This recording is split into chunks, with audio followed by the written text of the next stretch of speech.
as we enter the 9th chapter of Nedarim, rather than discussing people making vows and the meaning of those vows, in other words, rather than discussing making vows, from the 9th chapter onwards, right until the end of the tractate, we start to discuss how we can annul a vow. And generally, the general procedure for annulling a vow is that you go to a sage and you say, well, you could go and say, look, I regret the vow wholeheartedly. And at that point, the sage will release you from your vow. But if you're not able to do that, then the sage will ask different questions of you to see whether he can find another way another way for you to express your regret. In other words, the sage will open a conversation as to how you might regret making that vow. And we're going to look at a couple of Mishnayot where Rabbi Eliezer is in dispute with the sages. But we'll see Rabbi Eliezer has got some suggestions as to how that conversation might be carried out. Rabbi Eliezer says, he says they open for a person with the honor of his father and mother. And the Mishnah will always talk about opening. They open for a person. And opening here is, so to speak, it's a word for, it's a sideways expression for saying they annul the vow. In other words, they open the opportunity for him to regret his vow. So a lot of people would say they release a person, but literally it's to open. So they say to him, well, gosh, wouldn't your parents have been shocked? Wouldn't their honor have been dishonored if they found out that you'd made this vow? Isn't this a terrible thing to say talk to your parents about? And the sages say no. I think the sages are anxious that we'll put this person into a situation where he'll tell a lie to the sage. He'll say, oh yeah, of course my parents wouldn't like this vow. So the sages are going to forbid.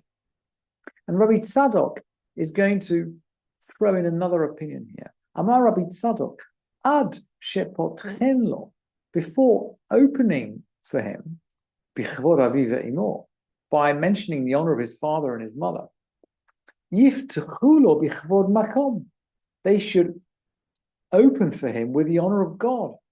Because we know, and so I'm loosely quoting from the closing words of the Mishneh Torah when he talks about vows. I'm sorry I didn't bring this source. I'll bring this tomorrow. He knows that God hates vows. I mean, his parents may not like vows, but we know that God hates vows.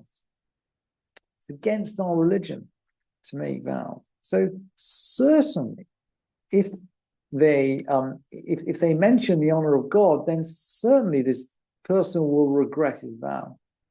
And the Mishnah kind of argues on in the other direction. In Cain, ein Nedarim. If so, there will be no vows, because every single vow could be released with this idea.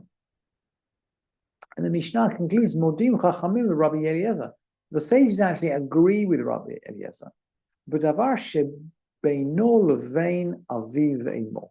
That in a matter concerning a person and his father and his mother. In other words, maybe he'd vowed, for example, not to get benefit from them. And we've seen, by the way, we've gone through all of these vows in the first 8 chapters. And we've seen a lot of the vows which the Mishnah brings are personal, let's say, vows of personal separation or renunciation. I vow I won't go into your house, or I won't eat at your table, or I won't derive any benefit from you. So you can see that if this is between a man and his father, and we saw a specific example actually in the Mishnah of a father who vowed not to get benefit from his son, and his son wanted to marry off his own son, i.e. the grandson was going to get married, and the Mishnah was discussing, well, hang on, how can the grandfather come to the wedding, where he's vowed not to get benefit from the son, and the son's clearly going to pay for the wedding feast. So we know that these family issues are very common. So to come back to the Mishnah, the sages agree with Rabbi Eliezer that in a matter, in something that concerns himself and his father and his mother, modim chachamim li Rabbi Eliezer b'davar shebeino levein aviv ve'imo. In a family issue, shepotchen lo bichvod aviv ve'imo. That at that point they can make an opening, they can release a vow by mentioning the honor of his father and his mother. Your father and your mother, they'd be so embarrassed about this vow. Don't you regret it now? Now, Rabbi Eliezer there's a mirror, the second Mishnah of the chapter is a mirror image of this dispute between Rabbi Eliezer and the sages. So Rabbi Eliezer also said that Od Amar Rabbi Eliezer, Potchin ban nolad. They release with a nolad. A nolad is something that's born. A nolad is something that didn't exist before. And I've translated it here with a new thing, something that didn't exist. So Rabbi Eliezer says, look, they can get him to announce his regret if there's been some new thing happen. And just as in the previous Mishnah, b'chachamim osrin, and the sages forbid. This is a carbon copy in form, not in content, but in form of the previous Mishnah. These two Mishnayot go together in a pair. So how does it work? Kate Sud, the Mishnah asks, what is this new thing? Amar kunam she'eni neineh le'ish ploni. So he swore kunam. Remember, that's an abbreviation for korban. He swore, kunam, that I won't benefit from so-and-so. He's not going to get benefit from such and such a person. And then what happened? Vina asa sofer. And this guy became a sofer. This is kind of a learned person. Or shahaya masir b'no. And maybe he married off his son. And then this guy regrets. Ve'amar ilu hayiti yodea shehu na'asa sofer o shehaya masir bito et b'no b'karov lo hayiti nodea.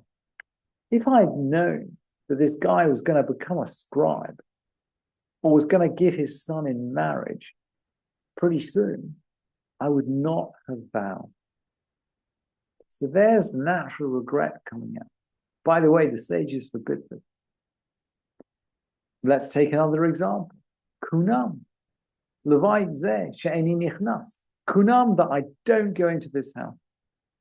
Vina sa beit hakneset. And it becomes a synagogue. Now, what are you going to do? You have to go into the synagogue to make up the minyan, or to say Kaddish, or to hear the Torah being read. And you just vowed that you're not going to go into this building ever.